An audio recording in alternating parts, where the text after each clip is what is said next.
Gene Myris is a professor at Gallaudet University, and he and I jointly run this project with our students.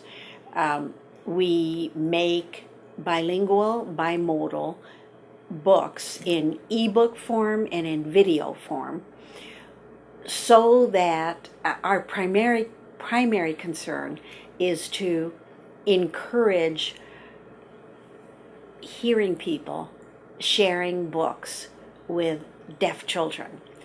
The idea behind it is that when you look at what makes a good reader, the one thing that is consistent since the 1980s on in all of these tests is a correlation with, did you enjoy reading books, sharing books with when you were little? And it's not, does your parent point to words and say what they are? It's, did you have fun? We're trying to promote this for deaf children because 96% of deaf children are born into hearing families who didn't expect to have a deaf child, and they are not signers themselves. So it becomes an issue of how to get this child language. They are visual learners, whether they're being raised orally or being raised with sign and speech. They are visual learners. That's what deaf people are. There's been an enormous amount of research on it. And you have to capture their visual attention. Even if this child has a cochlear implant and is being raised orally, you're not going to capture their attention through speech. You're just not going to with a preschool child.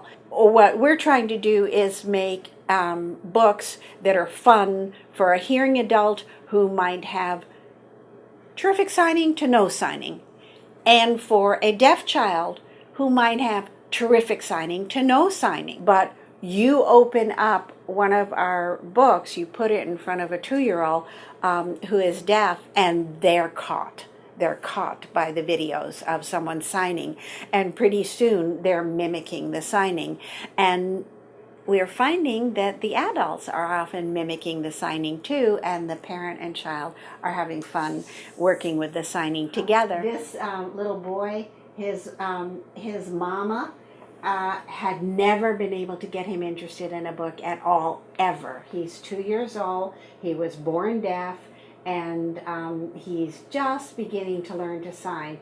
This is from May of last year. He was just beginning to learn to sign, and she found our books, and that's all he wanted. I mean, he like she uses our books as bribes to get him to do things. So here he is watching one of our books, and that's him watching the book. And he's doing what's called mabbling. It's manual babbling. And his eyes just, they don't go off the book. He's just so, he's so excited by it. In the spring of 2012, it may have even been as early as January 2012, iBooks Author came out.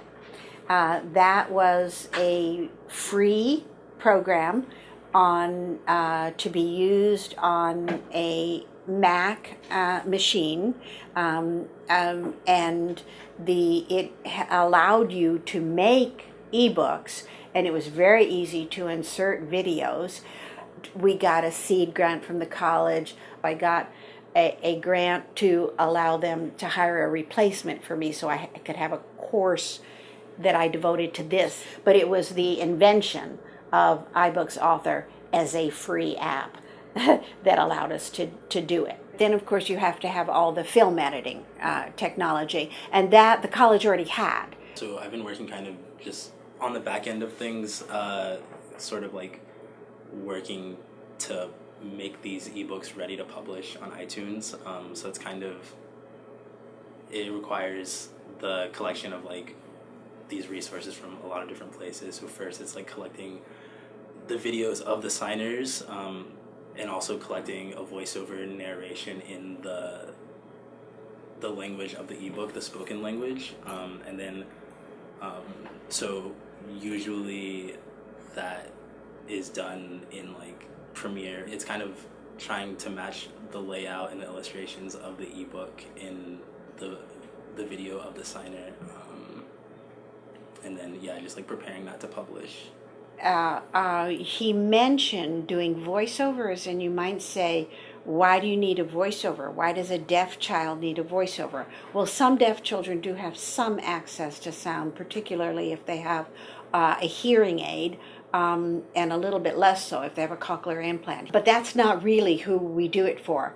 We do it for the deaf parent who has a hearing child, so that the hearing child is not disadvantaged when they go to school. They will also get speech with respect to the story. That they'll get as much as they can. We just want to help kids. We're targeting deaf children, but really deaf people in general can use our help, and deaf parents can use our help.